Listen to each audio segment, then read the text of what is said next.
Hello everyone, it's Science Scott, and welcome to a spectacular world of science. On this episode, we're going to cover an experiment that's covered at a lot of science fairs, the lemon battery. We're going to explore the way that the lemon actually helps facilitate electric current and is part of a battery. Now, one misconception is, does a lemon actually produce electricity? No, but lemon is part of what makes a battery. And now, what would you say a battery is? A battery is one or many electrical cells that creates a direct electrical current through the cell and provides electricity to outside devices, whether it's your parents' smartphones, electrical cars, or even a remote control. There are three components that make up a battery. There are two electrodes. One can be a nail galvanized made out of zinc. Another electrode can be copper, found in a normal common penny. And the third component, where the lemon comes in, is the electrolyte. Now let's focus. We've heard that term electrolyte being used quite a bit. In fact, when you need to hydrate with your body, you use electrolytes like Gatorade. Already feel more electrical. Our bodies have electricity. But what is an electrolyte?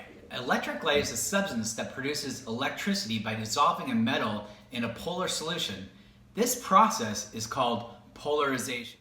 Okay, so we have the three materials that we need for a battery.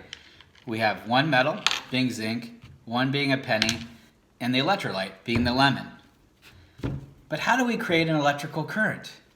Well, we take the anode, which is the lower electrical charged metal, and stick it into the lemon, and we take the cathode, which is a stronger negative electric metal, and stick it into the lemon as well.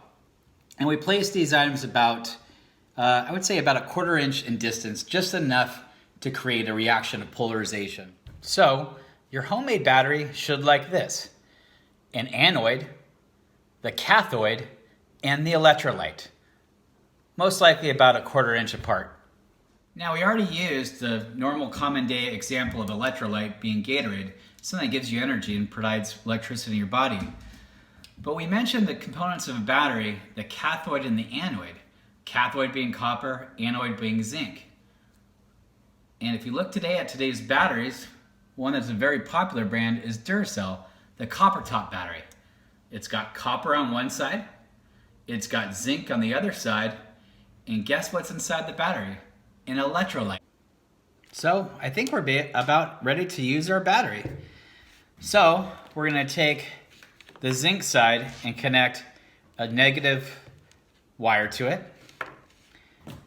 We're going to take the more stronger electromatic side, being the copper of the penny, and connect a positive wire to it. And now we're going to attempt to connect the light to it and see if electricity will actually flow through it.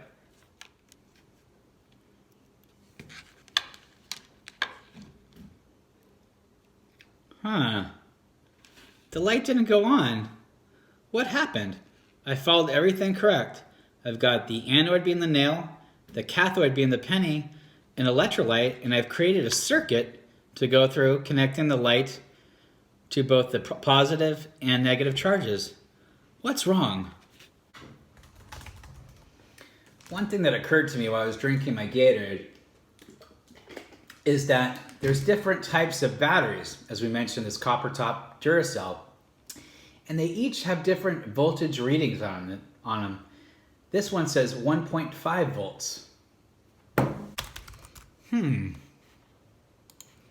Okay. So just like the battery with 1.5 volts, it has a certain voltage rating. A diode needs 3 volts in order to power up. So if each lemon is 0.75 volts produced, I will need 4 lemons in order to power the diode. Okay, team. I actually moved out here into my lab because working with a little bit more power here, I want to make sure that we're safe and we're in the right environment. Also, I got my safety glasses on because one key factor in science is safety first. Okay, I've got my setup here. I've got 4 lemons set up, each one being 0.75 volts, the light diode being a total of 3 volts. I've got two metals in each lemon. One's an anode, which loses its electrons and protons and gets attracted to the cathode, which is the copper, which creates the direct electrical current. And all four lemons are connected together, and voila, the diode is on. We have power to light using fruit, a nail, and a penny. Amazing. Now, we don't just have to use the diode light. There are other electrical things we can use too to power. We mentioned, batteries are used to power remote control, electric cars, and smartphones. Now, does anybody know what time it is? Let's try to find out if the lemon can tell us what time it is. It's science time.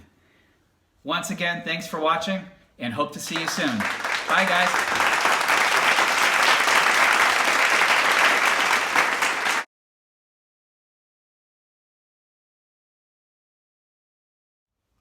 A battery is a device consisting of one or more electrical chemical cells providing a direct electrical current with an external connections providing power to an electric device such as a flashlight, smartphones, or electrical cars. You need three components of a battery. You need two metals, one being the anode, which is a less negative electric charge metal. You need a cathode, which is a stronger electric negative charge. And you need an electric light, which in this case is a lemon.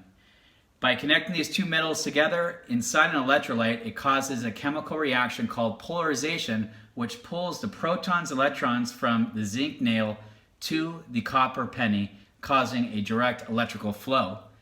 And when you connect outside wire connectors to it, this electrical current produced by this battery will power any kind of device you need if you use the correct voltage.